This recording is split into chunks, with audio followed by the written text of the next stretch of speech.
positifnya ya tentu saja dulu nggak dikenal siapa-siapa, ya sekarang jadi dikenal banyak orang gitu ya. Terus bisa punya privilege juga untuk bisa kerjasama dengan label, ketemu juga dengan orang produser yang mungkin kalau dulu sebelum saya ikut Idol mungkin saya nggak bisa ketemu sama mereka gitu ya. Dan sekarang ya puji Tuhan masih saya tahun ini lagi mempersiapkan EP ya, lagi mempersiapkan mini album. Akhir tahun kemarin baru keluarin single, dan tengah tahun ini juga lagi persiapan single, sambil juga tengah tahun ini juga akan rilis film juga. Jadi ya bersyukur masih bisa ada di industri.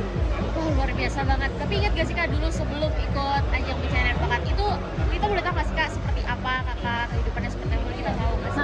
Nah, dulu kan saya nyanyi kafe ya gitu. Jadi sebelum ikut Idol nyanyi kafe, terus bener-bener jadi nyanyinya keliling-keliling nyanyi kafe itu kafe gitu ya, sampai akhirnya waktu ikut Idol baru menetap di Jakarta.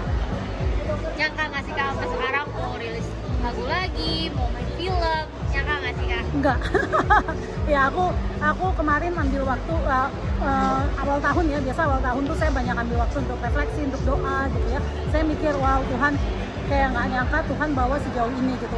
By the way, bulan Mei besok itu 10 tahun aku menang Idol gitu. Jadi aku kan 2014 kan ya, 23 Mei 2014 tuh menang Idolnya. Jadi 23 Mei besok itu tepat 10 tahun gitu. Jadi aku kayak tahun ini tuh banyak kayak melihat wow, nggak pernah menyangka 10 tahun perjalanan ini ya, bersyukur masih ada di industri musik, bersyukur juga masih dipercaya untuk nyanyi untuk event-event besar seperti ini gitu, bersyukur juga masih berkarir lah gitu ya, masih rutin mengeluarkan single gitu. Kayak aku sih bilangnya aku tuh menghidupi mimpi gitu, aku kayak nggak pernah nyangka akan ada di posisi ini.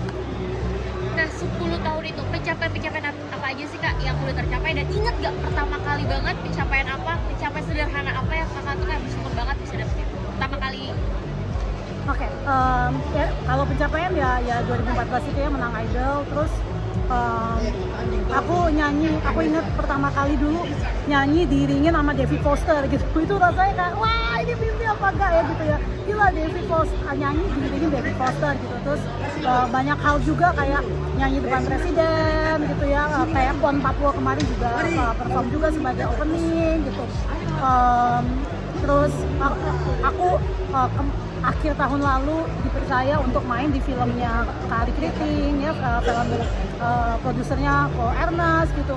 Itu juga momen-momen yang kayak momen-momen kaget yang nggak pernah aku sangka gitu kalau ada di momen-momen kayak gitu. Nah, salah satu hal juga yang aku rasakan luar biasa setelah aku keluar dari Idol adalah aku bisa keliling dunia untuk nyanyi gitu. 2022 aku nyanyi di Kanada, aku nyanyi di Amerika, 2019 aku nyanyi di Rusia, aku nyanyi di Singapura, di Malaysia gitu. Jadi gak pernah nyangka gitu ya kalau ya ternyata ini bawa aku ke begitu, nggak cuma di Indonesia tapi bahkan aku bisa nyanyi juga di dunia, di luar Indonesia. Itu kan dari segi karir. Kalau materialnya nih Kak, apa aja sih yang udah Kakak dapetin? Ingat gak dulu tuh pengen banget dapet apa dan akhirnya kesampaian? Ya, pertama kali barang yang pengen aku beli dan akhirnya kesampaian itu adalah mikrofon. Nah, jadi aku dulu pengen banget punya mikrofon pribadi, karena kalau nyanyi kafe kan ya pakai mic yang dari kafe gitu ya. Nah, aku ingat banget aku setelah aku keluar Idol, aku ada manggung pertama kali, aku langsung beli mic untuk manggung pertama kali.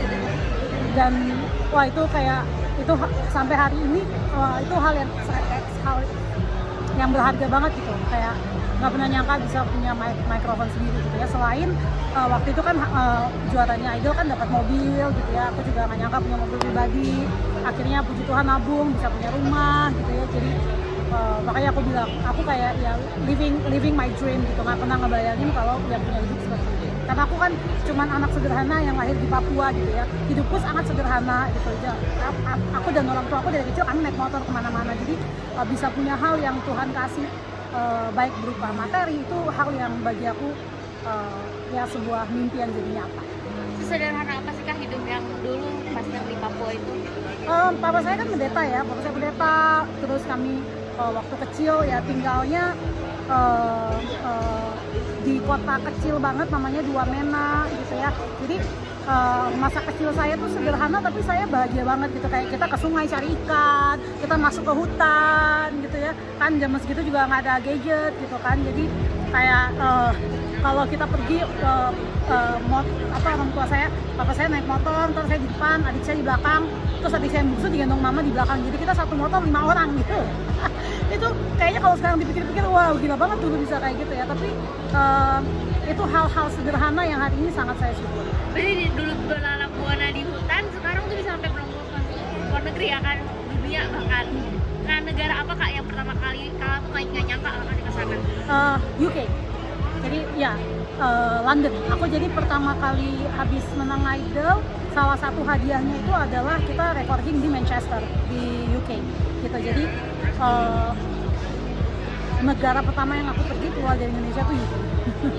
Masih ingat gak Kak, apa tanggapan keluarga atau orang terdekat pas Kakak bisa mencapai ini semua? Ya, mama saya sih sampai sekarang selalu bilang kayak ya ini berkat dari Tuhan gitu ya. Kalau mungkin selain saya ya orang tua saya kan di Papua gitu ya, kayak di Papua juga nggak cuma saya yang terkenal tapi orang tua saya juga jadi terkenal gitu. Jadi kayak mama sering bilang, aduh kamu tuh bawa banyak berkat ya gitu. Mama tuh kayak sering misalnya ke restoran, terus nanti restorannya bilang, oh ini orang tuanya Noella, terus kayak habis itu digratisin makannya gitu. Terus mama kayak dia bilang, ya ampun kamu tuh selalu bawa berkat kata dia gitu. Jadi aku kayak ya bersyukur, sangat mengucap syukur. Berarti benefitnya nggak Kakak rasain sendiri tapi orang sekeliling Kakak. Iya, puji Tuhan ya. Jadi kayak ya di keluarga juga ngerasain gitu, kayak kadang aku sering ada dari produk-produk ngirimin, nggak cuma buat aku tapi buat orang tua aku gitu. Jadi kayak so grateful. Tapi kan di balik kesuksesan pasti ada struggle-nya dong. Struggle apa sih Kak, boleh nggak? Kita tahu struggle apa yang terberat yang pernah Kakak alamin di 10 perjalanan karir ini.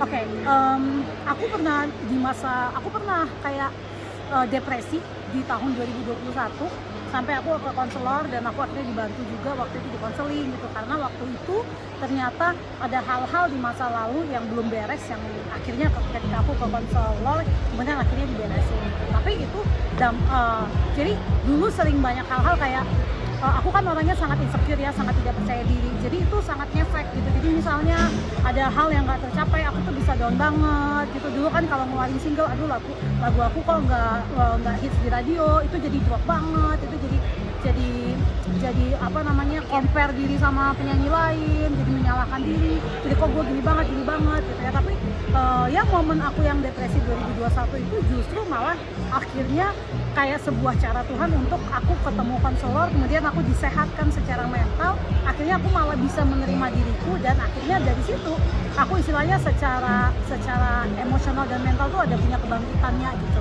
Kayak jadi dulu kita dunia entertainment tuh kan nggak bisa diprediksi ya, bisa hari ini bisa 1 minggu tiap hari nyanyi di luar kota, nanti bisa 1 bulan nggak ada job sama sekali gitu. Jadi yang ngelewatin masa-masa gitu, masa-masa nggak ada job sama sekali gitu, masa-masa sedangkan cicilan rumah harus jalan, pandemi kan nggak ada pekerjaan sama sekali, hampir 2 tahun tidak punya pekerjaan sama sekali, hidup cuma dari tabungan gitu. Jadi ya naik turunnya kehidupan wow banyak banget, tapi ya grateful ya ada di sini di depan Mbak, berarti ya Tuhan masih lindungi. 2 tahun nggak ada job itu gimana Kak cara bertahannya? Wah itu buset, itu apa aja yang di rumah udah bisa dijual gitu. Kayak aku punya emas, punya apa udah aku jualin aja gitu ya supaya bisa bertahan hidup, karena aku kan nyanyi, aku hidup hanya dari nyanyi kan gitu. Jadi itu terutama 1 tahun pandemi itu yang paling parah. Jadi tahun keduanya udah ada kerjaan tapi tentu saja nggak seintens waktu sebelum pandemi kan gitu. Setahun pertama itu yang paling berat sih, itu bener-bener tabungan dari gemuk sampai minus gitu ya, hidupnya cuma dari tabungan. Makannya juga berubah? Ya puji Tuhan masih bisa makan ya, puji Tuhan ya, cuman maksudnya ya struggle banget karena waktu itu aku masih nyuci rumah. Berat ya jadi ya. Tapi kan sekarang udah ini ya Kak, puji Tuhan. makasih ya Kak ya. Thank you. Kalian dari mana?